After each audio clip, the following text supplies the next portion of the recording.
Okay, well, for those of you who are here, we're going to get started. I'm really excited. For those of you who don't know me, I'm Colette Anderson, and I'm the Executive Director of the Women's Consortium.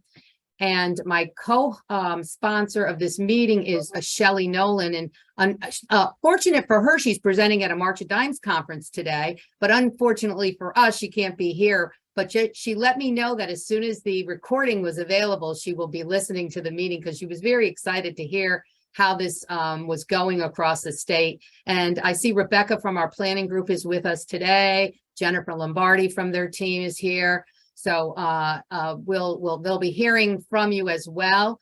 But we have a very good turnout for the meeting. Last Sheila told me there was 40, now we're up to 46 participants.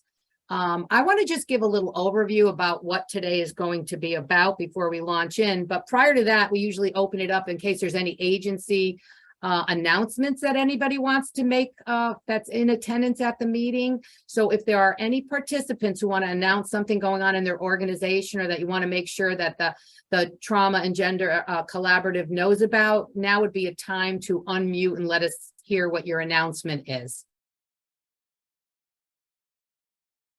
And you can also put it in the chat. That's true.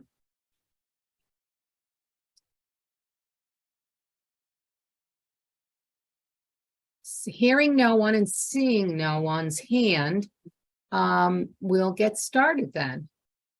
For us, most of you have seen our flyer about the trauma conference, the Trauma and Recovery Conference that's up at the Convention Center, the 17th, 18th, and a half a day on the 19th. Some of you who are on this are attending, and we're excited. We have a large group coming up to the Convention Center, and we have a large group that are going to be seeing the conference through Zoom. So it's the first big conference like this that we're doing in a hybrid manner. So thanks to all of you who've signed up. We're really excited about it. We're bustling over here, getting ready with all of the materials and things that are going to be there. And so we're really excited for those of you who are coming. If you're not registered and still want to, it's still possible to sign up at this time. So let's roll into what we're going to be mainly doing today. So today we're going to talk about the Trauma and Gender Initiative. So for those of you who don't know, and Eileen is on the call, Eileen has been a consultant to the consortium and actually worked at the consortium for a period of time. And she helped us as we rolled out the Trauma and Gender Initiative in the state of Connecticut. And it's spanned quite a few years. So you'll get a little historical perspective of what we've been doing and some of the pieces that have happened in the organization. And the agencies that are going to present for us today have a couple people each that are on their team that are going to talk about a little bit about how they did it, why they did it. And there's some specific questions they're going to answer in their presentation. And we are going to start with the Western Connecticut Mental Health Network, because that's where the initiative began. So I am going to now introduce Deb Lawrence and Donna Tagnelli from Western. Thanks, Colette. And Donna and I are going to present this together. But I'm going to start off just to give a historical perspective of where we were. Because I do have to say, Colette Anderson was the site director in Torrington for Western all those years ago. And it was really her who got us up and running and really introduced our service system to the issue and to the issues around trauma and gender. And I actually remember sitting in meetings with her, and it was the first time I had ever been a participant in a discussion like that. And I was actually pretty much in awe of the whole thing. And it was something that she was very passionate about.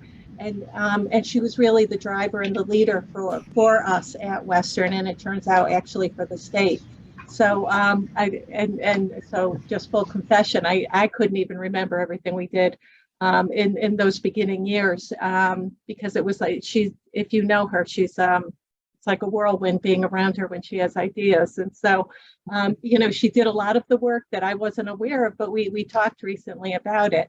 And so this was something that she identified and wanted to work on. And the department had a call for a proposal to apply to be the Trauma Center of Excellence. And of course, Colette responded to that. And we were granted that. she then attended a meeting through Women's Services at OOC, and really started talking with the women and men there within that department to talk about not only trauma and gender, kinds of services, but how to really develop a trauma-informed system of care.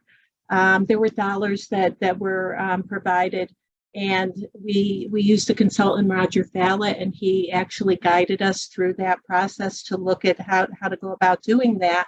And then I know that Colette had participated in a retreat with Stephanie Covington. And when I talk about this is years ago.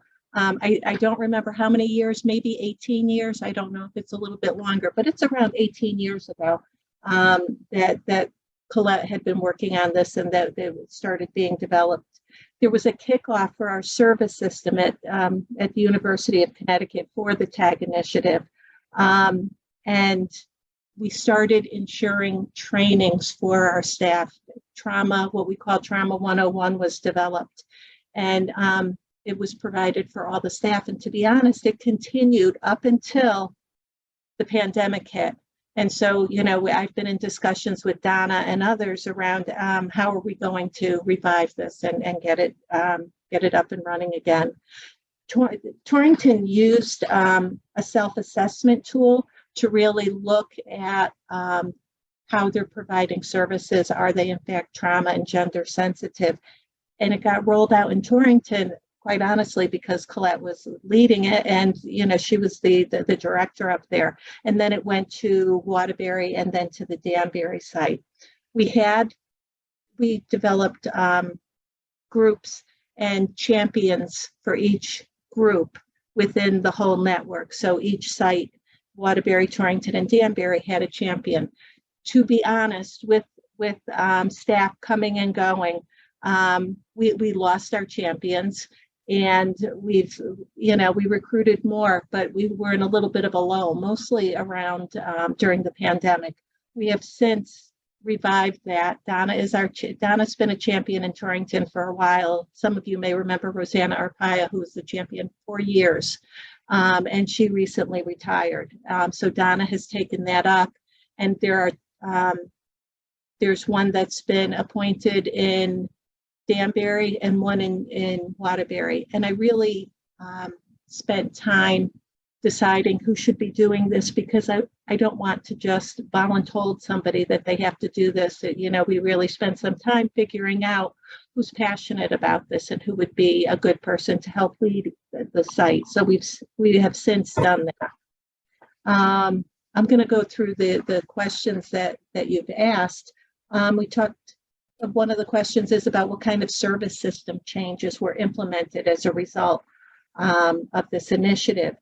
I remember this was years ago. We redid our lobby. We looked at, the first place our clients come to and sit down, and looked at the furniture, looked at the space, and really got rid of the couches and opened up the space a little bit, got comfortable chairs, and had space in between those, the seating for people to help them feel more comfortable.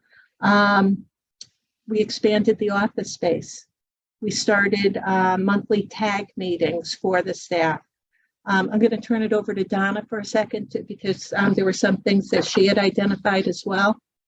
Sure. For our groups, we started new curriculum that included seeking safety, TREM, EMDR, and beyond trauma. So we had all staff trained in all of those modalities.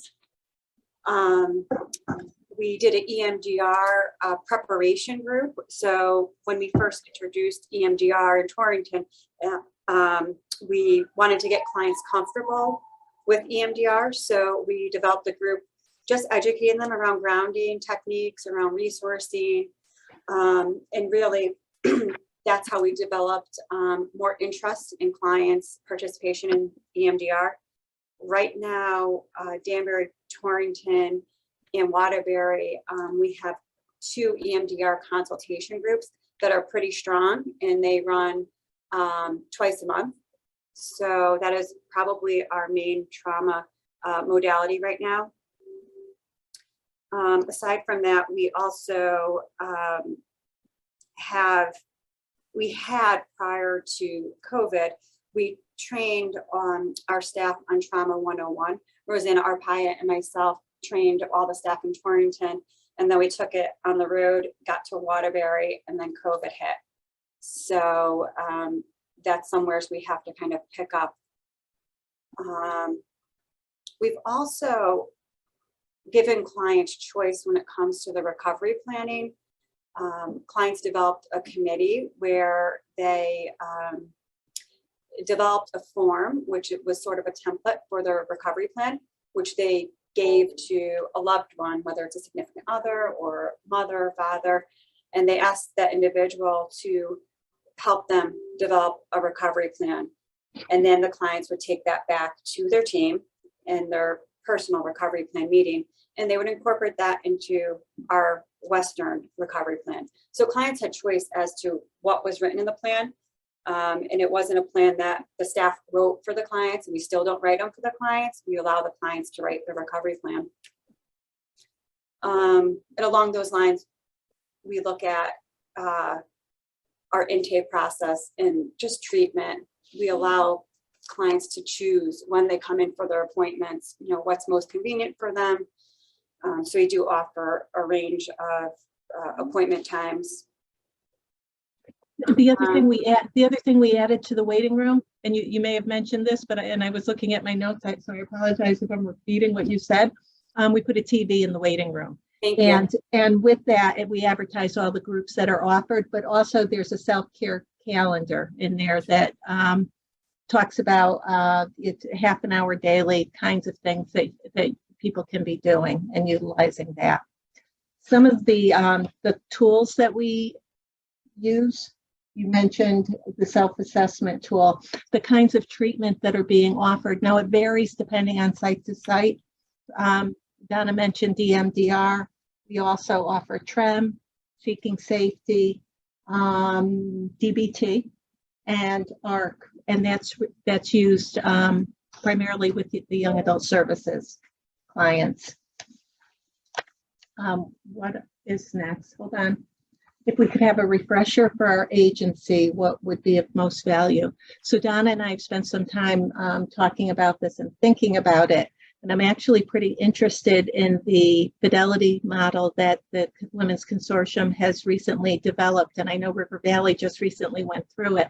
And as much as I would like to go through that, I don't feel quite prepared. What I would like to do is to have someone from the Women's Consortium talk with a group of us around the fidelity model that you have, and for me and the rest of the group to look at what we feel like we need, kind of prepare to have that, because I feel like for a variety of reasons we've lost our focus. We still try to be trauma and gender sensitive and informed, but I do feel like we have lost focus, especially over the past several years, the past maybe 4 or 5 years with staff turnover and with COVID, and that we need an opportunity to really carefully review and critique where we're at and where we want to go, and then have that meeting and prepare, and then at some point come out, because I really am interested in where we are and what else we need to do.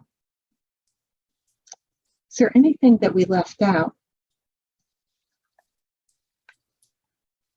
I think that's a great start for us today. I appreciate you digging in and exploring the history and having Donna. I think one of the good things I would say is, Donna started coming to the meetings with Rosanna, which was really good, because now Donna knows what this group does and has been a part of this committee from when we moved to the Learning Collaborative, and a regular attender. We often look at, who kind of comes regularly, because we have this very vast email list of people who are interested in the topic and who are part of this Learning Collaborative. But we have a core group that's always with us, and Donna's one of them. So, thank you for giving her the time to be able to do that. And we are really excited about your interest in the fidelity scale. And we're going to talk more about that as we go after all of the groups talk, because we're going to show you a little bit about what we've done from the original fidelity scale to enhancing it with gender, which we've spent some time on, and to now turning it into a digital tool. So it's really cool. And you'll hear a little bit more about that as we go through the other agencies reporting. But thank you both, Debbie and Donna, for sharing with us today. Really appreciate it. Thanks, Claire. Thank you. The second group that's up is Melissa from McCall. Melissa, I think you have Stephanie Saunders with you. Is Stephanie online? I am. She is. Yep. Okay, so I'll let Melissa start and introduce Stephanie as well. They came through the TAG initiative with a grant from Hope and Grace Foundation, which is a national grant from a cosmetic company that is giving back to women agencies, women mental health services. And that's how we got that grant here in Connecticut. And we had 4 agencies come through, and one of them was McCall's program, because they had just launched a new women and children's program there. And I will turn it over to Melissa. Thank you. So yes, we in 2018 is when we were involved in this TAG initiative. And I remember our executive director coming to me and saying, great news, we have a new initiative to do, and we want you to be the TAG champion. And I went, oh, great, that's more work. Like, how am I going to do this? But that was the initial, because, you know, we all are worked hard and we are committed. But that was initially my response, like, but we did it. And I have to say, it was a wonderful experience. And I think we were really, really fortunate when this happens, because our Hansen House program, it is just for women. There's no children there, but our Hansen House program that Stephanie Sanders is the supervisor of opened up in 2017. So we were like in the midst of, yes, trauma, gender specifics. On top of that, we also were redoing our outpatient facility, and we're coming into a merger. So it was that perfect kind of alignment to really look at how everything looks to our clients, to our staff. Is it welcoming? And because we did a lot of remodeling in our outpatient building to make it one admin and outpatient. So it was such a good thing to be able to go into the waiting room and see like where the chairs, having the whole TAG team be able to go to the different facilities and really just give like an honest opinion of walking in and seeing what does it say? So that was, like I said, we all don't have that extra money sometimes, but just how it timed for McCall, it was the perfect timing, because it wasn't just, I think what was really important in the initiative is that buy-in from our staff. And so when we put together our team, we had to like really make sure that we kept it like involved and going and talking about it and put it on like every staff meeting that was on the agenda, because we wanted to kind of keep up that momentum. We still have, I'm one of the TAG champions, and I would probably say maybe half of our team is still there, but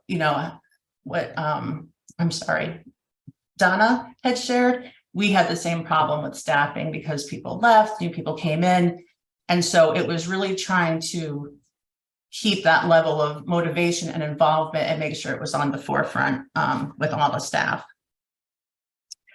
Probably one of the biggest overhauls we did was changing our policy and procedure manual to look at our language, our welcome packets, like what does it say? How is it reading to people? And we're really being able to overhaul that whole thing, which was a huge, huge project and took a lot of staff involved to recreate and review all that information. I think it was really helpful to do, I think it was at monthly meetings that we had the other programs all meet. We shared ideas. We talked about what was working, what our struggles were. That was a really good support for us to kind of keep us, directed, and also be able to kind of share ideas of what other people were doing. I loved our group. Everybody was involved. So it made it, fun and exciting. And it didn't begin to feel like another added job for any of us. I'm going to see what else is here. I think the tools that we still use is we definitely have our surveys. We do trauma specific groups. We use a lot in all of our different programs. So we have 4 that we do some evidence-based curricula with healing trauma, exploring trauma. We do some education with the living in balance curricula, helping men and helping women recover. So we continue to use those throughout the different programs that we have, not just our women's program, but our 3.7 level of care and the other levels of care as well.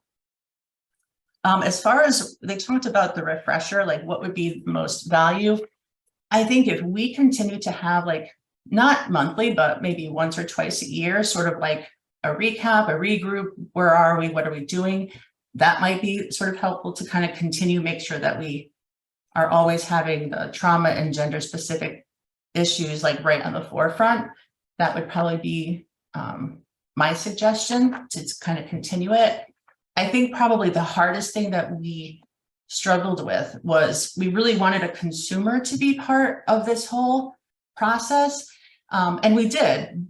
It just wasn't consistent. So somebody would leave and then we'd bring somebody else in and then that person would leave. So trying to get a consumer that, can kind of stay with us and help and give feedback, I think would be one thing that I wish we could have done a little bit better with, for sure. I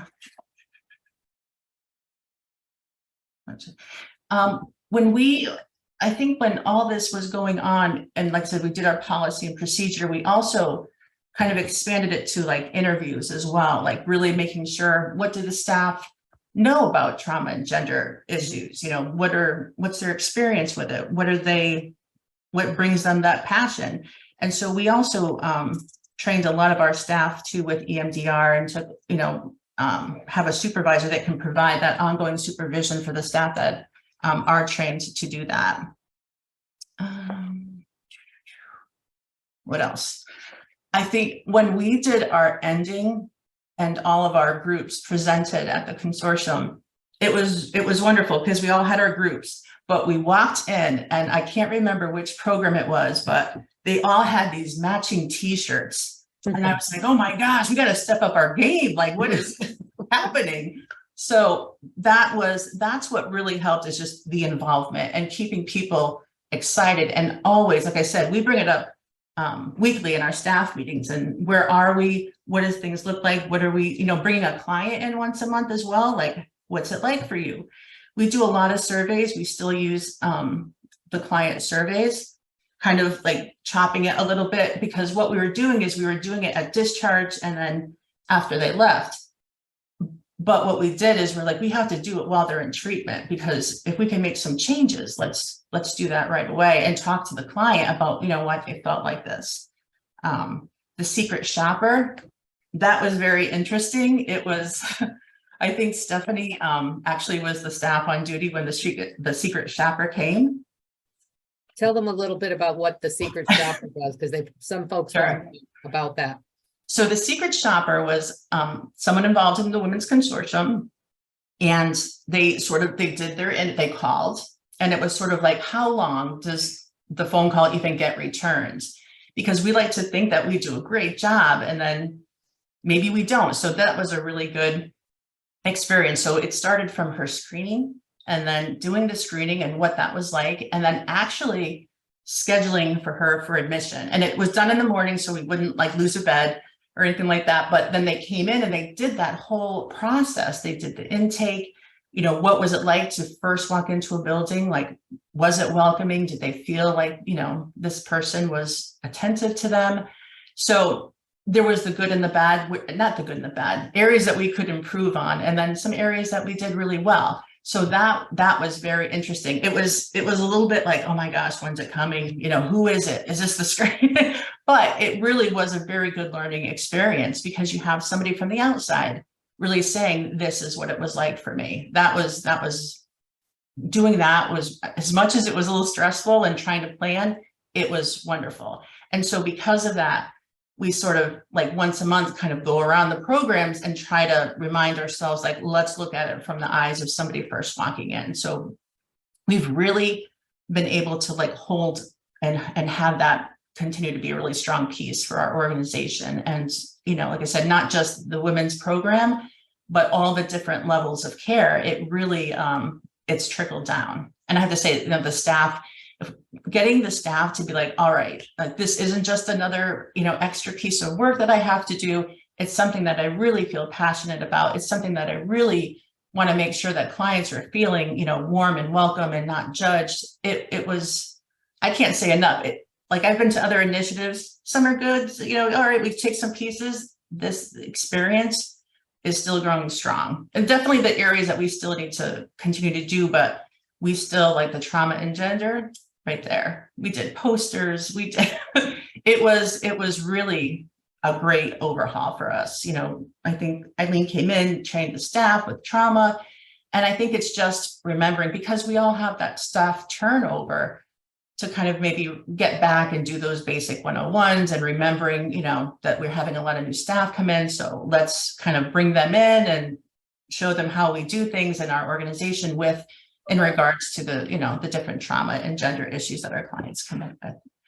So it was really, really, I enjoyed it. And I'd like to think we're even stronger than we first started it in 2018. For sure. And what was really helpful is, our executive director, it started with her. So it was something that she was promoting, and with that encouragement and that involvement and her support behind it, it really helped be able to then spread it across the agency for sure. So Steph, is there anything that you want to share, like your experience with the secret shopper? Yeah, I remember that. It was like a fake client, but I didn't know. And until she finally, at the end said, why she was there. But it was definitely a learning experience. And, just the whole initiative was really a wonderful experience, because it was looking at things through a different lens, approaching all clients as if they had trauma. We know that a good majority of our clients do have that history of trauma, but I think, what we were taught was to really treat everyone walking through the door with that approach. And that really made a difference. Yeah, sure did. And we still try to do that today. So I'm definitely a supporter of the What we trauma did, initiative. I think one of the areas that we really could do some improvement with was the client choice. And I know that Western had also shared about that a little bit. So one of the things that we did is we started to offer like a client choice group, because we all know it's hard to have a client really in a residential program, like pick, like I want to do this and I want to do that. So we try to figure out how can we do it in our residential programs. And so we have like 3 options for a client choice group, and they can pick. And then we started to have schedules for their individual sessions where they could pick which time slot was good for them. Some people, I'm not a good morning person, I would pick an evening slot. So that was helpful too. So those are kind of some of the things that we did to sort of improve with the client choice aspect, because it was one of the areas that we had to make some improvements with. And they liked it. We saw right away, like I said, the morning and versus the afternoon, or, person took a certain medication, so they wanted to have an earlier appointment, things that we really didn't think about. And so that really brought some things to our eyes. I'm not sure if I think I hit all the marks. I'm not sure if there's. So I'm going to just respond to a few of the things you said. Sure. So there's a lot of agency that love their swag, So we got a lot of tag swag. I remember when Bridgeport came through, they all had the t-shirts for their launch at their organization. I have balls. I have, those stress balls that people made for certain organizations. Some people put it in their newsletter, like these articles, every agency newsletter. So different agencies took how to market this out to the organization in different ways. But yeah, the other thing I remember distinctly about your report out at the end was the fact that you did some great pictures that still live on, because I use them in my Creating Trauma-Informed Spaces PowerPoint when I show before and after. So the changes they made, and I remember the stairwell and how you took the client artwork up the stairwells, and the pictures that you put around the location that were really very stunning. So and the other unique thing about McCall is that they merged with Help Incorporated, who was one of the early agencies that came through also. So Help Incorporated had come through the initiative when this was still under the DMHAS funding, when we were doing, 4 agencies a year pretty regularly,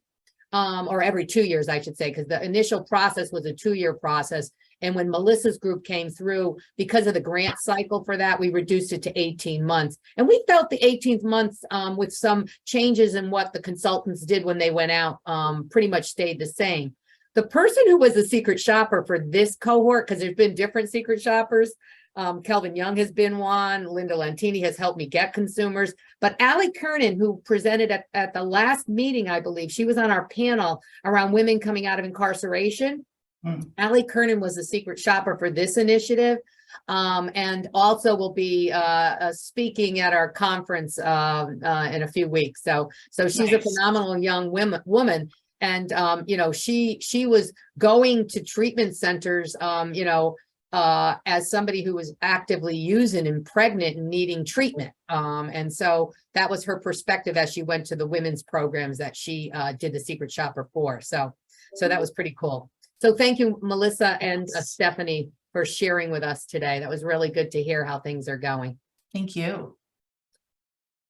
Next on line to come up and speak is Liberation. And we have Rosemary and Maggie Young. Rosemary, I'm apologizing because I'm looking and I know you so well, but I don't know how to pronounce your last name correctly. Could you just say your name for me, please? I know you're there. Hi, everybody. Thanks so much for having us here. Rosemary and Maggie, we're going to be doing like the ping pong kind of thing. We have next to each other. So definitely, as Melissa was saying in the beginning, when we first heard about this, we're going like, what is this? More thing. But it could not be better for our facility, because it really changed the way we saw, the way we're actually seeing treatment, and now the way we're doing it right now, see after a tag. We continue to use, but in the beginning with the initiative, things really changed so drastically, at the way, not only physically, language, everything that we had to do in order to have this in place. And one thing that we feel like it is so important is because we really had from the beginning a lot of different people from different ways in the organization, different level in the organization coming together with us. Wasn't easy in the beginning, but we're able to pursue and come forth with, including our CEO was part of this initiative from the beginning. He was very supportive of us as well. So I think that made a huge difference too. So yes, around the beginning of 2018, we started with all that, and then we created some kind of survey in which we use the 5 core values of TAG in order to actually create the questions. And so we then went throughout the whole organization and did our surveys. The thing with our organization, as you know, is quite big. And we are talking about outpatient and inpatient as well. And so in residential, so it was a little bit tricky to kind of accommodate everything. And we're still trying to work on, especially on the outpatient piece of it. But today we're gonna basically focus more on the residential piece. Okay. So go ahead, keep going. Let me see here. Oh, the champions, as we first had Marlene in the beginning, but then with all the changes, so Marlene left the organization. Now we had Maggie. We ever since then. So Maggie is our champion. It still is. And so we put a committee together, as I said, with the whole, each representative from each department. So that helped quite a bit. So Maggie, do you understand anything about the championship? No, I guess not. No. So, okay, let's move on. So Maggie, from that point on, was very, very motivated to which really her passion and everything that she wanted to with the change and everything, the ideas. So that she kind of had a prior experience, not necessarily with TAG, but her, so it was really a big piece of it, to the point that, let's keep our meetings, because we had bi-monthly meetings, which was not quite easy to have it. And so in the beginning, our committee meeting was kind of very diverse. But as time went by, we kind of dropped with changes in the organization. People kind of left, due to their own needs. And so we end up having a smaller committee, but as efficient as, you know, the one that we started with. And so at the beginning, we had like males ideas as well in there, but then as they dropped, we tried to keep it, you know, it's still as if they were in place, you know? And so let me see what else in here. We have all this.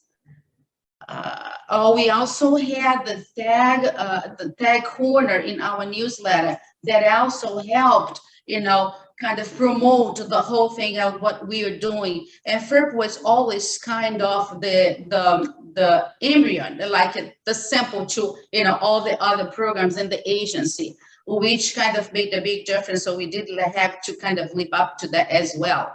And so besides that, we also create our tag wall, which in that case, what we are doing, we were integrating the women, engaging the women in this. So once they were engaged and they were part of it, they were actually asking, you know, staff questions related to. So for example, if we go in and facilitate a group, right, in the beginning of the group, what we do, being trauma oriented, what we do is let's then discuss about what's going to happen in the group prior to the group starting to reduce anxiety and all that. And so sometimes when they did not have that, they're going like, oh, something is missing here kind of thing. So everybody was kind of accountable for it, you know? And so then, okay. So I just want to just around looking at the committee that Rosemary talked about, similar to what Melissa talked about, is that, you know, we really worked hard at pulling someone from each program. And so we had a large committee in the beginning. We had about 15 individuals, and we had someone from each program within the agency. And as Rosemary said, we made sure that we had some males in there.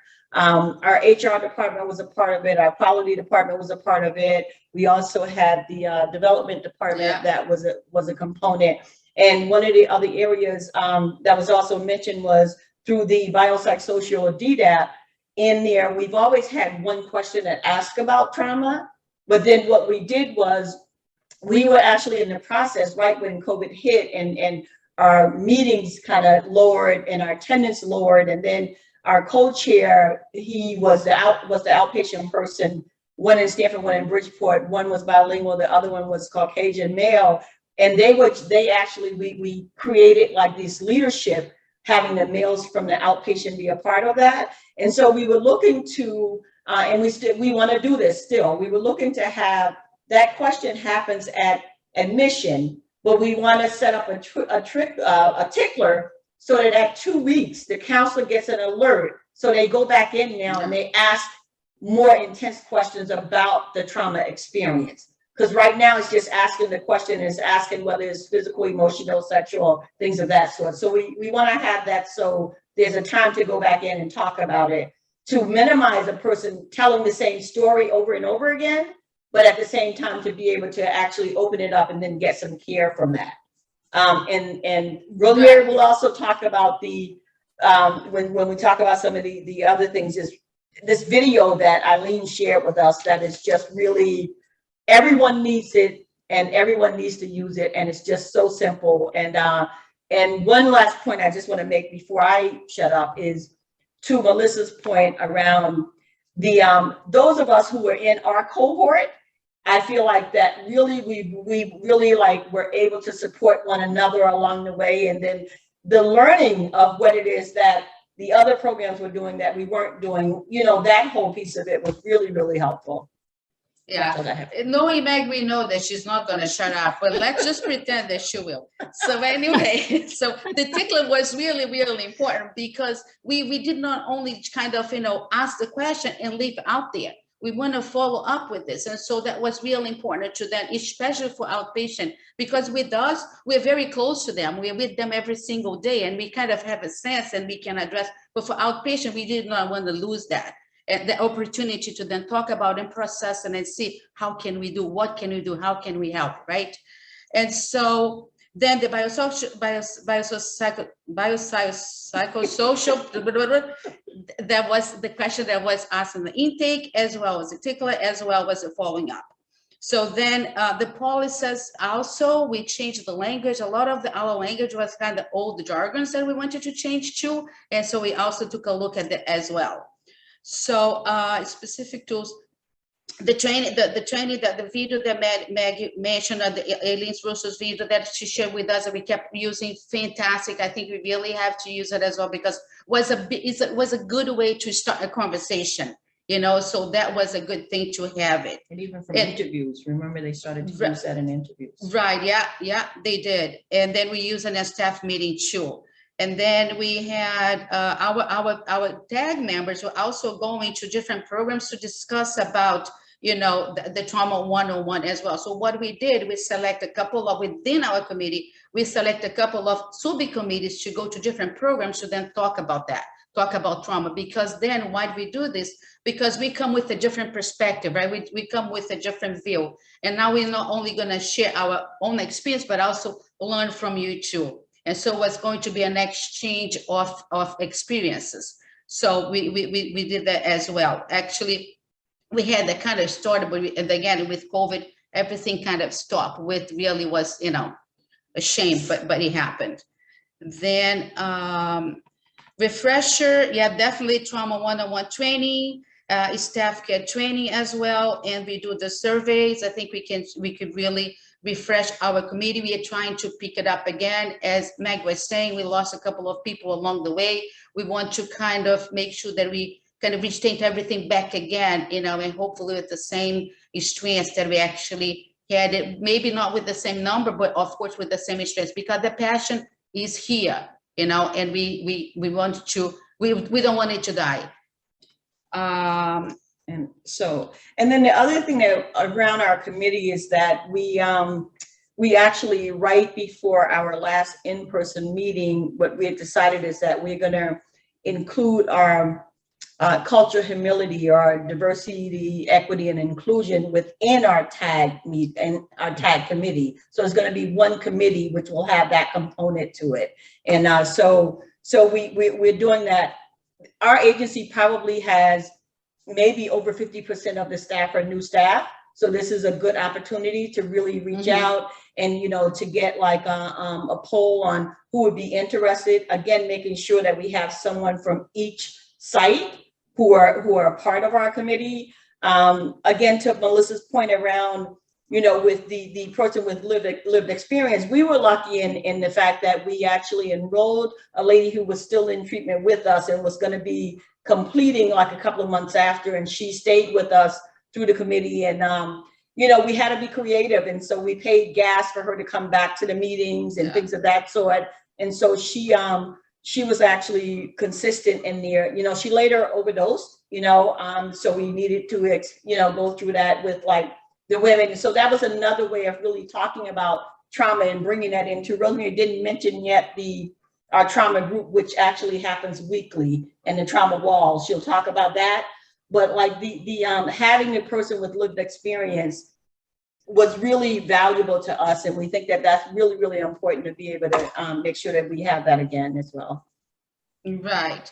And so just touching a little bit about the trauma group. Yes, we do have the trauma group in our schedule, and we do kind of, you know, discuss with the woman what it is for you, you know, while in treatment, to have a choice to be safe, you know, to trust people that are actually with you in this journey. So what it is for you. So and after that, so they come up with, we discuss this. Sometimes what we do, we discuss each individual core value in each session, and then or sometimes we discuss a couple of them together, depending on the conversation that we are taking at the time. And so then the tag wall came out of it, like what it is, and they were so creative to discuss. Now we're not only discussing, but we are actually making some arts and crafts stuff related to how we feel, how we see it, and that's how when we create the tag wall. Because not only you do it, but then now you're so proud of it. Now we are showing in our wall. So this was placed in our group room, which later on with COVID, we kind of transformed it a little bit because we could not use, the room was not big enough to have groups in there because of the social distancing. So then we created space for them to have a one-on-one with the counselors, which we use, we call the safe space. So that they go there, they have the one-on-one with the counselors. We have two comfortable chairs. And then we have the water fountain, you know, and very, very cozy and very appropriate for that. And so, and then we have a tag wall right behind it. And so they can go in anytime and they can look at things that were actually done by other people, as well as their own artwork in there too. And also, Colette, this was modeled after your Create a Safe Space. So we did model it after that. And then what's the question on the wall, Rosemary, in that space? Ask us about tag. Actually, they asked us about tag was all over the place when it first started. Exactly. You know, because we really wanted people to kind of get engaged. So ask us, you know, even if you did not know the answer, ask us. We're going to find out. We're going to figure it out. And so that actually motivated. What is tag? What is it? What are you guys talking about? That actually created paved the whole way for us to be where we end up being. And then there was something that I was going to say about the tag. It's going to come back. So what else? You want me to answer the last? Sure. Then we have to answer also the treatment models. We use, you know, seek and safety. Number 5, though. So then if we could have a refresher for our agency, I think that it's been talked about by, you know, each person who's already spoken, which is, I think this as a refresher, I think is important because so much is happening in everyone's life. I think having whether, you know, whatever the consistency is, having moments that really focuses right on this.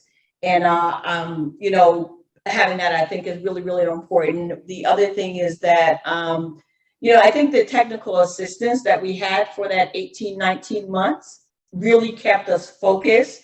We knew that we were supported, and it pulled us away from the work to come and really focus on the work, if that makes any sense. But it was really, really good in that sense. The trainings, the Trauma 101 and the self-care, I think is really, everyone is always hungry for training. And the way that the training was delivered and the content of the training, I think was really very easy to be able to just sit back and take in the training. You know, there wasn't any expectation around you need to work through the training or anything like that. And so I think that really is something. And then I think, you know, it is time for us to redo our surveys. Because again, we have new staff, we have new you know, enrollees who are in treatment and things of that sort. And I think we need to revisit this entire thing and look at, and we could use the fidelity scale to really look at ourselves to see where we are and what's happening and go back in. So I think that it's time for us to look at that to see where we are, you know, and just be able, Deb talked about wanting to kind of see where we are, so see if we're ready for it to be able to do. But I think that's a good frame to really be looking through, is to see where are we, you know. And I think, you know, Allie with the secret shopper from the phone call was just like, you know, when we learned about that, it was like, what? No. Are you kidding me? But she yeah, she really fooled me, I have to say. In the beginning of the call, she calls to schedule, and I'm so concerned. I'm saying, are you safe? You know, asking all these questions. And I'm really, you know, and then when she came in, she was really great. And she fooled me, and I'm going through, you know, giving a little tour and this and that. And she said, and then at the conversation, she was saying, I was so glad that I actually I have the interaction with you, because it was just perfect, you know, because we wanted to make sure, even though she's not even our client yet, but I don't care. I want to make sure that you're safe. And that I remember very well, but she definitely fooled me big time. I don't know if Maggie knew this or not, but she did. So some of the stuff that we actually did it over here, Maggie's insisting me to show our stress ball, which some of you may have seen it, and we also that helps quite a bit, you know. This is hashtag in there, and then liberation. Yeah. Another thing that we did too, we actually was one of our projects to label the rooms. So instead of having the numbers in there, that's what came to my mind now. It was the label, so the women would then identify, you know, anything that they would identify like for a label in the room. So they were very creative with the labels, as well as, you know, being creative with creating some type of chords to put in on top of the numbers. We could not take the numbers out, but we actually kept put the labels on top of it, and that was very, very meaningful, because now I'm not going to room number 1. I'm going to freedom. I'm going to liberty. I'm going to family. I'm going to mother. I'm going, you know what I mean? Mhm. That was really a great thing that we did. And then another thing that we did as well, the lining from education, no lining, none of that. So we educate you, and then we go and we get somebody else. Move away from the gym mentality of lining and that kind of thing. So Bathroom, the gender neutral. the bathroom signs as for the well, bathroom. the signs in the bathrooms too, as Meg is sharing, with all gender, there is no gender identified as, you know, all gender, we put the signage in there too. And this is also true for outpatient as well. And the choice piece, outpatient also has that. They have different groups, you know, different times they can pick what groups to go to. What else? I guess we're on the That's it. last question. Part, yeah. The Yeah. treatment model. So the treatment models, I've already said, seeking Seeking safety safety trend beyond trauma, pretty much Men and what women Melissa recover. was saying, yeah, help women and then recovery, come, yeah, you know. Okay, we're in the certificate. And that concludes our presentation. Thank you, Flo. Thank you so If you much. guys have any questions, we're open. I don't know if questions now or later. We're let gonna us take them in a know, we're little here. bit. We're after all. Very competitive. Yeah, after Melissa, all we're group- very competitive. They are very competitive. I have to say, you know, the pieces you talked about the artwork, we do have pictures of those that you did in your report out at the end, and they're in the spaces PowerPoint of before and afters. And I remember vividly the wall, and I loved the signage you put for the rooms instead of the numbers. It was really you know, a nice touch. You know, everybody always was very happy working with your group. I know Eileen, who's here, I think I'll ask her to say a few words at the end of hearing from everybody, because she was such an integral part of all of these rollout over all of these years. So I'll save her for after we hear from River Valley. And there's some other agencies on here who also came through the initiative at various times, but in the interest of time, we could only select 4 today. But if any of those folks want to make a few comments afterwards, we'll make sure we have a little time for that. So our 4th group that's presenting today is River Valley Services. They're not in order. They actually came in a little earlier, and Sarah Gatsby will tell us about that. Sarah was going to have another fellow staff member, Theo, with her, but that person couldn't be with her today. But I will turn it over to Sarah Gatsby from River Valley. Thank you, Colette. And as Colette said, unfortunately, Theo, couldn't be with us today. He co-facilitates the TAG committee with me. So hopefully I'll be able to do RVS justice for the both of us. But River Valley, just as Western and some of the other agencies, applied and was one of the agencies selected through the RFQ process to participate in the Trauma-Informed and Gender-Responsive Collaborative. They also participated in the kickoff event, which was a 2-day training held in January of 2013. And attending that was the CEO, the clinical director, and then identified staff people who made up a steering committee. The first site visit was in April of 2013, and consultation was with Stephanie Covington, Roger Fallett, and Elaine Russo, who is on the line. At that time, the organization, we were given an overall kind of mean rating of 2.25 from the Fidelity Review, which indicated that even though we were at the beginning phases of the initiative, we were still not very trauma informed or gender responsive. So the group worked with the identified areas from the Fidelity. The second site review was held in June 2014. And the rating overall improved, and the biggest improvement that was indicated at that point in time was there was an improvement in staff morale and clients feeling more involved in their own recovery process. The organization initially had through the steering committee, had the identified trauma champions. We still have some of the staff who were the trauma champions, but they're not on the committee anymore. They actually we had one person who just left about a couple of years ago, but they still really hold those guiding principles. Deb Bloom is one of those individuals that oversees our Lower County area, and you can just see the influence from the work that got implemented from the tech community at their facility. We were able, and this I feel a little proud about, we were able to maintain our committee during COVID. We really tried to look for ways to stay connected to our clients. We ended up developing a monthly newsletter that focused on really self-care during the trying times. And it was, we gave information about vaccines, you know, numbers of who you can call, because I think as just about everybody on this call, we were really down to very minimal staff that were coming into the office to provide, you know, really making sure people had their basic care. And we were doing a lot of the other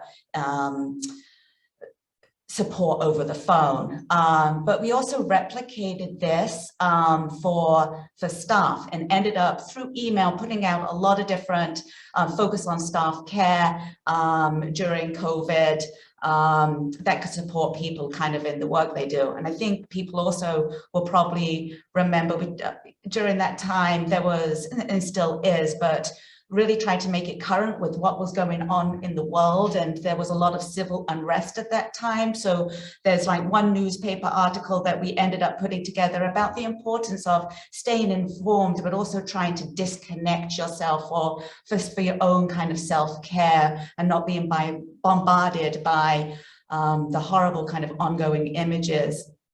So that was, we managed to kind of come through all the way through COVID. One of the questions was, can you recall some of the system changes that occurred? And, you know, I would say that there have been many positive changes because of this initiative, but we'll also go as far as saying, you know, I think it's changed the culture of the delivery of our work. It's really an initiative that supports our mission and values by promoting not only safety and trust, but empowering our clients, working in collaboration with our clients, and as other members have talked about, giving people choice. But it also it supports the work environment that really encourages staff to take care of themselves so we can do the challenging work that we're faced with on a day-to-day basis. The tools that we've received during this initiative, we still have some of the tools in place and have expanded on some of them. All new employees still get the Employee Trauma 101 training, and really also with a focus on self-care. And it's, you know, it's from our doctors to our administrative support. Everybody gets the same training. We use the trauma screen at intake. We, again, kind of spoke to this, put a lot of focus on staff wellness, especially during COVID. Last staff wellness event we had, Alicia Feller and Kelvin Young did a presentation for our staff called Nourish the Soul, which was wonderful. I think somebody talked about Kelvin being the secret shopper. I don't think he can ever be a secret shopper again. I think we all know him throughout the system. It's not going to, those days are gone. Very true. Yes. And the models that we use currently, we use like Western, EMDR, Seeking Safety. We actually have a male and female group that's running at this time. We have a Rainbow Alliance group. Young Adult Services has the ARC model, which we are looking actually at providing that type of framework at our other 24-hour programs because it's such, it's a model that really supports and has that constant focus of the impact of trauma on the developmental stages and what that looks like in day-to-day work. Janina Fisher, the structural dissociation model, is something that we also have implemented. We have a CSP women's group, and we have a peer support substance abuse group, which is actually our most attended group within the agency. So I think it speaks a lot to to the importance of peer support in the work that we do. As a refresher, so I think Colette touched on this a little bit, and we'll talk more about it afterwards, but as a committee, especially as we were coming towards the tail end, well, I won't say the tail end, but we're looking for new things to do as we're implementing groups again after COVID. We really wanted a refresher of our current practice, and I had reached out to Colette as we were looking for resources to help improve our services, but especially in the context related to gender identity. We have a men's group and women's group and the LGBTQ group, but really wanted strategies for supporting a more gender diverse population.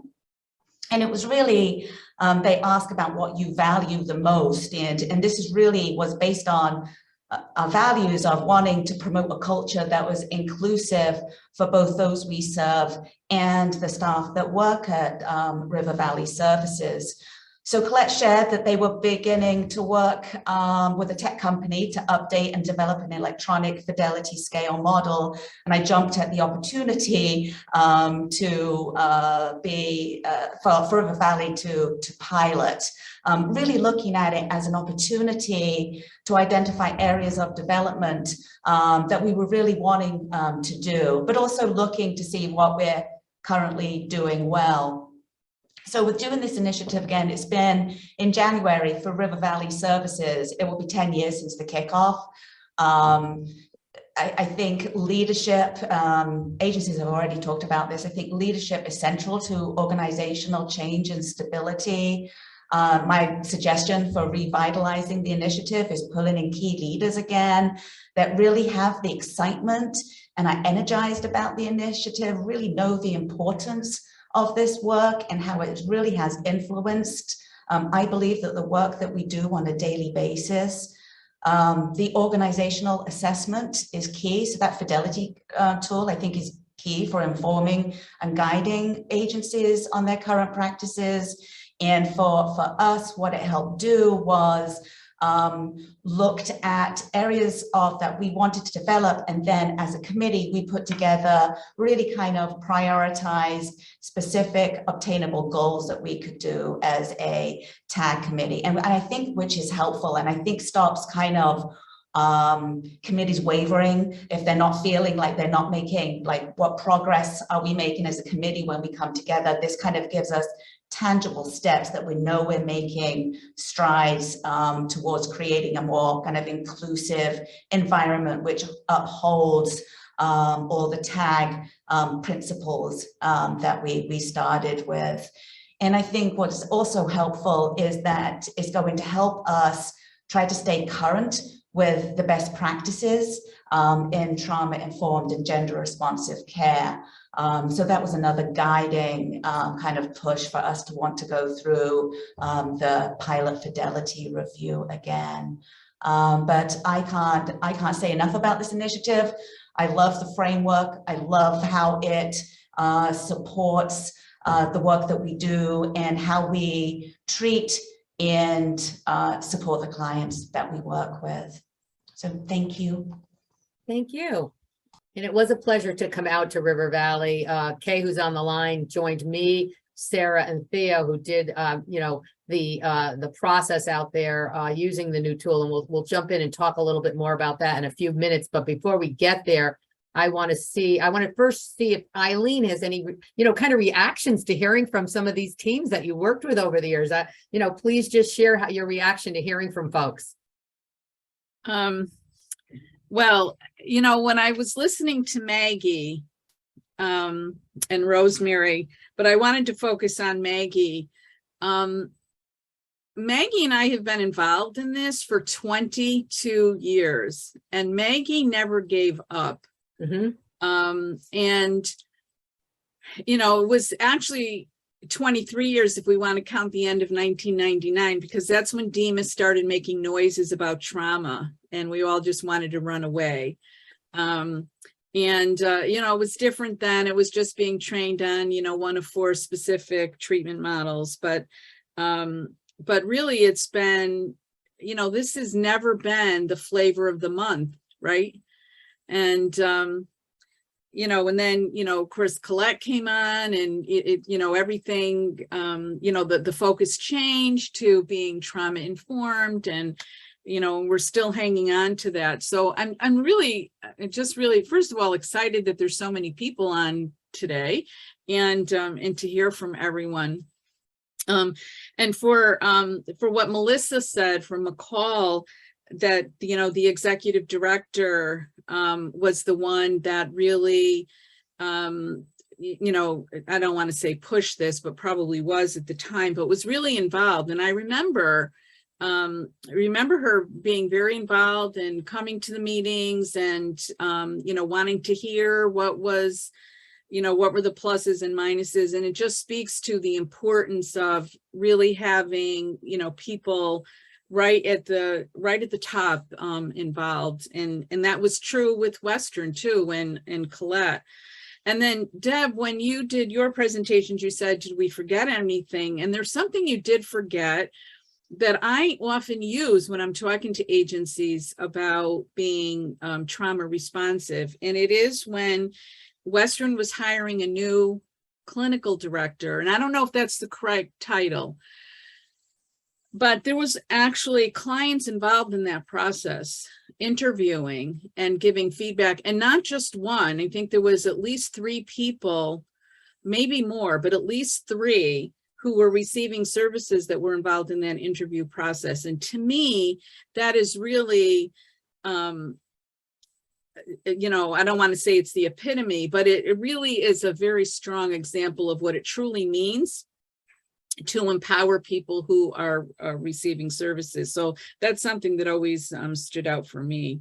And for River Valley, what I was remembering is that with the trauma guide team, I think it was River Valley that actually used a tri-chair model that included somebody who was receiving services as one of the chairs of the trauma guide team.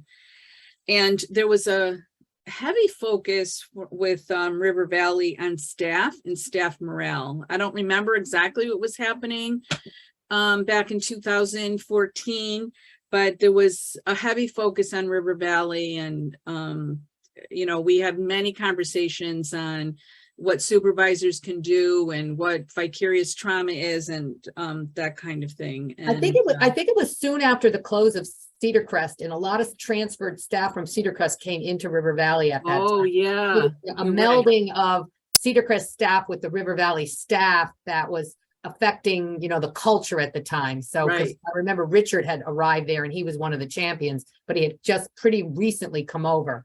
So that may have been it, but I'm not positive.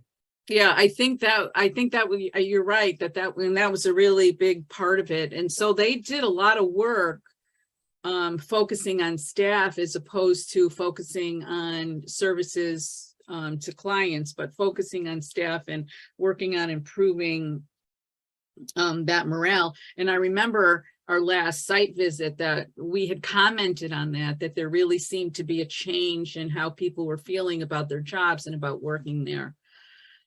So those are my reactions. So thank you everybody for presenting, and I'm really appreciative that my internet held out, because I was told by our internet provider they were doing upgrades and I wouldn't have internet today, and here I am. So I was all set to call in. I alerted Sheila. Yeah. So I'm glad that I could be here and see all of you and hear this. So thank you, Colette. Thank you, Eileen. I know there are some others on the line. I see Kathy Domino, and I know CVH did come through, and she was one of their champions at the time. Kathy, did you want to make any comments? Well, we've been trying to pick up where we left off for some of these projects.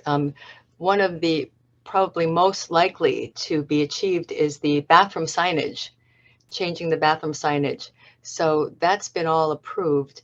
And the other thing is we may actually get our lobby redone so that it's more inviting. I mean, it really looks pretty shabby right now. We've been trying to do this since we were in the TAG initiative. So those are 2 of the very concrete things that I think we're going to actually have completed in the next few months. Take a before and after for me. I will. Yes, that's a good idea. Because I always remember to take the before after. Yeah, people always remember that when it improves, but they forget to put the comparative. But it's really nice to show people how you take the concepts and change your environment. Is there anybody else? I don't see everybody because I can only see so many people on my screen. Is there anybody else who wants to comment that's come through the initiative that has anything they want to add at this point? Okay. So the next piece that we're going to talk about is, you've heard from a number of people then bringing up the fidelity scale. So we're gonna bring up a PowerPoint that Kay worked on, and Kay was planning to present this, but is actually a little under the weather, and I'm going to take the lead, and Kay will hop in when need be. But what I want to say first is that there were several tools that are in the toolkit. So the trauma toolkit got developed a little later down the line. So when Torrington and Waterbury and all those agencies came through, I think even Capital Region, we didn't have a toolkit. The toolkit's been evolving over time, and in the toolkit are some of the tools people have been talking about. One tool that never came up in anyone's discussion was the implementation plan. So the implementation plan guides the work of the team and matches up with the fidelity scale. So I was in some meetings with the DMHAS research team. Linda Frisman chaired that team at the time. And I remember sitting out down in Waterbury at Morris Foundation before they merged with Wellmore and having conversation. And Roger had developed a self-assessment tool. And then with the work with Stephanie Covington, we brought in some gender elements to the self-assessment. But Linda Frisman felt that if we really truly wanted to do this work and see systems change, it should become a fidelity tool, as we were using in a lot of other disciplines within our organization. So we had a fidelity scale for employment and some other work that we were doing at the time. And Linda felt the best thing to do was to take the self-assessment and turn it into a fidelity scale. So with work with Linda, who met with Roger and involved Stephanie and Eileen and our team, we moved to this fidelity scale and have been using it now for many years. With the funding that we received from Hope and Grace Foundation, we were able to pay True Colors to help us make it even more gender inclusive, because we felt that because it had been designed with Roger and Stephanie, her work is focusing on women, his is around the trauma, that it was still very male-female, and we wanted to add some elements. So we have worked hard on adding those elements. And then once we did, those of you who knew Kathleen Callahan, who was here leading the TAG initiative for a period of time, Kathleen felt it would be really great if we could do an app and have an app on our phone to do the fidelity scale. We met with a company in Connecticut that was, it was just too high price for us as a nonprofit to afford doing the app. But in a couple of years back, when we had a little funding, we were able to pay a company in Texas to make it a digital tool. And that's what we pilot at River Valley. So we're going to tell you a little bit more about that right now. Somebody's going to move my screens, right? Okay. Who's doing that? It's not, I didn't bring it up. Kay is going to be forwarding your slides for you. I know. It's been moved. It's should be shared. It is there, but I want to move the slides. There might be an internet connection. I'm on the second slide. Okay, there we go. It just came up. Awesome. People can see this? Okay, so the fidelity scale, we're just giving you some context so you understand what it is and how it works now. So the intent of the fidelity scale was to gauge the extent to which the programs or agencies developed a culture of trauma-informed care. So that was the original intent. And we wanted to incorporate the knowledge about trauma, its prevalence, its impact, and the complexities and the paths of recovery and healing. And that's what a large focus is when we do the initiative. And so it's looking at every aspect of the program: contacts, activities, relationships, and physical setting. And as I said, it matches up with the implementation tools that follows the same exact numerical items in both tools. So as a few people have mentioned, there's core values, and the core values, if anything, you know, when I do my PowerPoints and I show people the trauma initiative, the one slide I have that I tell people to take out of the PowerPoint and hang up on their wall if they want to like keep remembering the core values is safety, trustworthiness, choice, collaboration, and empowerment. Then those are the core values in the culture shift that agencies make when they come through the initiative.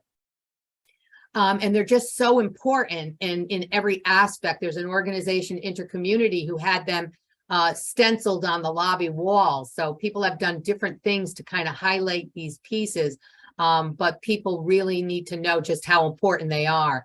With the tool, we take what people are doing in the implementation process and give the organizations these tools so that we can then assess their progress. So in terms of quality assurance, one of the things I always really wanted to do was to have people learn how to do the fidelity scale before they graduate for the program so that they can use it internally with their own organization when the consultation goes away. Because I'm always worried about drift. I'm always worried about, like, when the consultants all go away and the consortium's not regularly coming out, is there going to be drift? And that was why it was so important for me today to hear from people from the beginning to more recent rounds, just to see if, you know, where the drift occurred and what they would need if they needed to bring it back into their organization. So we're tracking the noticeable changes in the organization that implemented and continue to use the tag fidelity tool for continued improvement. So that's the intent. And here we are. What we do is we have these initial planning meetings, and we discuss with an organization what their goal is, what the scope of the walkthrough and the assessment tools are, setting up and utilizing the fidelity scale. So that's our first planning meeting with people. Then we do this actual walkthrough. So recently we had the good fortune to have River Valley welcome us out there, and Kay and I joined their team. And we did this walkthrough, and we went to meet with several places. I mean, we started meeting with the executive team and the committee, and we talked with them first. We interviewed them, and then Sarah walked us through the organization as we went to many of their sites. We did not, on this most recent round of this walkthrough with Sarah, do this piece that involved the secret shopper. We talked about if we wanted to do that to add to the scope of the project. But at that point, we really were just testing our new tool and then going back to the developer to kind of fine tune some things that we discovered we didn't so much like about how it had been developed. So Kay's been behind the scenes doing all of that work for our organization so that we have an easier and better tool going forward. So the fidelity scales allows for the completion during and after the walkthrough. Now that it's in an electronic form, it allows the users more ease. It actually, the way it works, it actually produces the report. In the past, you know, somebody had to come back and gather their tools and do the math and, you know, write a report. And now it's built into this electronic tool, which we found, even though the first go round took more time with planning, it was because it was brand new for all of us using it. But I think as we use it more, it'll be easier to do. And it was really nice that we still had the records of how the fidelity tool had scored for River Valley back when they came through the initiative and had it done in 18 and 19. And now they could have the updated report that shows where they are. And the one thing I have to say at that point is that because we added all of these aspects around gender, I wanted the agencies not to get frightened if their score didn't go way up.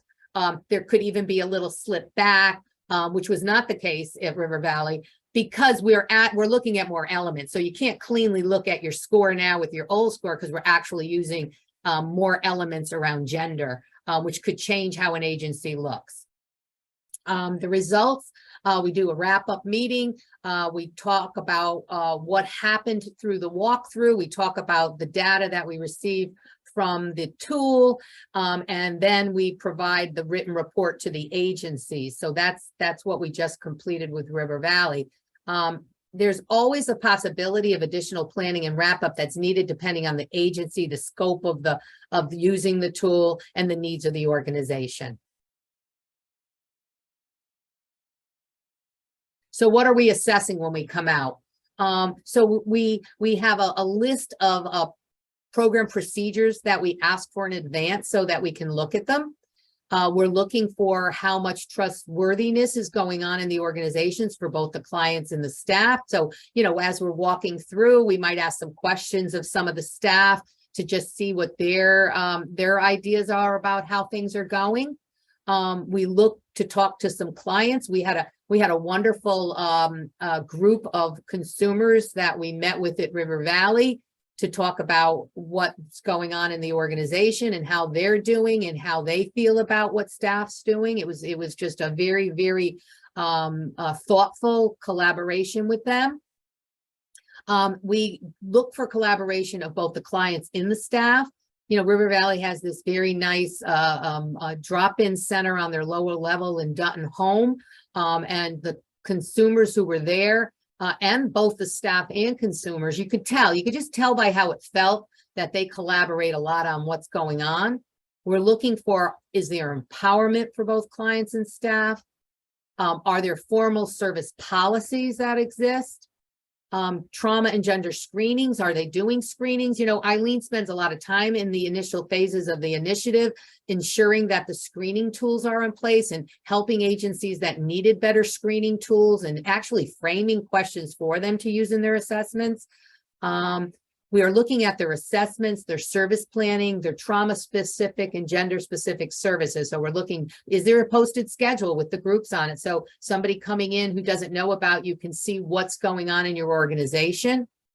And we're looking to see if the administrative support for the program is widespread throughout the organization. And as you heard from some of the folks who came through this, they may have come through it for just one program. Like when Melissa was speaking, she talked about that new program they were developing, but the director was so enthusiastic to roll this out at all levels of care. And that became, you know, complex and also evident in when Liberation reported, because again, it was funded for their women and children's program, but John really wanted to roll it out system wide. And so he broke it down and brought it out in more areas. We want to make sure that there's support for the initiative. And that the training and education are supported. And one of the things I've heard today from several folks is, you know, a refresher on Trauma 101 and staff care. And those are things we could do right within the context of this learning collaborative. And Shelley and I, in our team that plans these meetings, we're already talking about, once we do this meeting today, there might be some other tools in the toolkit that we want to spend more time on with this group so people know they exist and can use them if they're able to. And then we also want to look at the human resource practices. And, you know, Eileen pointed out the practice of involving consumers in interviewing high-level positions within Western. And, you know, I remember doing that now. You know, I hadn't thought of it either when I was talking with Deb about the history, but I do remember doing that. Also in renaming the agency, because at the time, further back, there were the 3 LMHAs. And when we even went to the Western Connecticut Mental Health Network name, we involved consumers in that decision and consumers in the decision around the logo for the organization. So as much as you can involve consumer in this initiative, the better the initiative is going to go. So this is a sample for you about like one of the domains and what it looks like. So Kay brought up the domain 1, program procedures and settings. And so on the electronic tool, this would be one of the first question that will come up. And then the person who's filling it out, and what we did with River Valley is multiple people filled it out. So Kay and I filled it out, and Sarah and Theo filled it out. And then what we realized is we wanted a merged report. So that's what we worked with the developer on. Now that 4 different people had their hands on this and their comments and filled out the tool, and we got the score, how do we give them better feedback to the organization? So this is just an example of what that looks like now.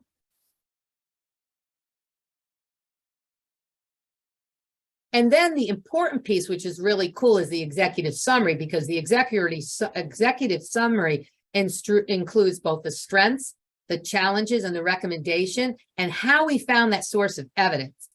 Kay and I when we were doing the scoring, really were wanting to make sure the agency had the most feedback they could have when we did the summary document, to help them move forward and to set new goals for their committee. And that was the intent. The intent was to say, hey, this is where you were, this is where you are now. And now how do you take those things and work it into your future implementation planning for your committee?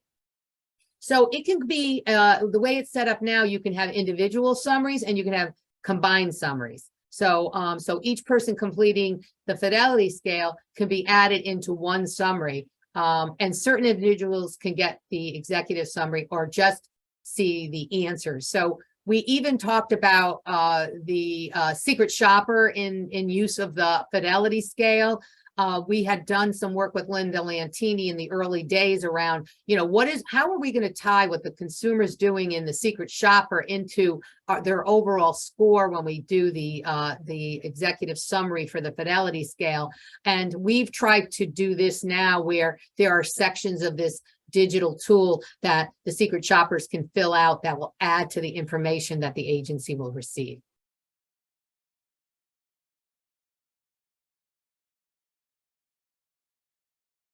Missing indicators. Include a list of indicators not marked yes. What some agencies, because this was designed initially for clinical agencies, what we did learn, like we had Columbus House come through the initiative, and we've had other agencies that are not considered a more purely clinical. And so there might be some areas that you would mark not applicable versus yes and no. And we have calculated that in so it does not affect the score of the agency, if that's correct. Is that correct, Kay? Yeah, so the missing indicators is purely so that instead of just getting, say, an overall score and then you have nowhere to go from there, this gives you the reasoning, or at least hopeful reasoning, as to why something would have been marked no, and it gives more room for actual improvement rather than just the score. Thank you.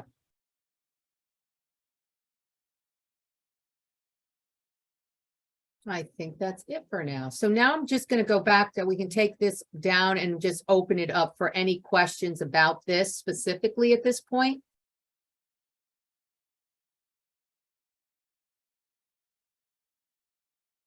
I see none. I have a question, Colette. How Yes. long did it take? To do the walkthrough and complete the tool? Yeah. Well, one of the things I would say is when Kathleen was really wanting us to have this digital tool, Kathleen was hoping we would be able to complete it as we're walking through, like we see something, we go right in. Because it was our first time doing it, we didn't have enough familiarity using it that way. So we really took notes and then went back and completed the tool. I would say because it was the first time around, it took a little longer because we were like, oh, we should have asked this or we should have done that. So I can't say, I think it's ultimately going to be quicker than the process. The part that's really going to be quicker is the ability to give back the report. Walk through that day, we did spend the full day. So we did spend the full day there. And then I think Kay and I spent 2 hours going through every element of the tool. I don't know how much time, Sarah, you spent on it. I spent about the same time. It was, I felt like I needed to go back. And there's always that learning curve. Right. So So about 2 hours to just walk through the whole tool and make sure you put all your evidence and all the things that you saw. And then it's really a click of a button and it pushes out the report. Yeah. So it automatically creates the report. Yeah. Does the math and create that was one of the more difficult aspects of doing it. Paper and pencil. Yeah. And it delayed giving the feedback to the organizations, which also was troubling because I'd always go, did that agency get the report yet? Did that? And then people like, oh, you know, like they had to go back and spend so much time writing the report and getting, like Steve Bistron did some for us. Eileen would do some, Stephanie, different people. And then one person had to take all of that and put it together. Now everybody can fill it out, send us their digital response. We could merge the reports and come out with the report pretty quickly. So that's the nice piece of this. Yeah. I'm gonna hop on really quick. Yeah, it's relatively easy. It's quite literally just to press the button on my end. You can actually get an individual report as soon as you finish your section. Since meeting with Sarah and administering RVSs, we did, of course, talk with our tech side, and we're able to do that combined part. And that's as simple as me just clicking what reports I'd like combined. And he did the math on his end, thank goodness. And we get that report instantaneously.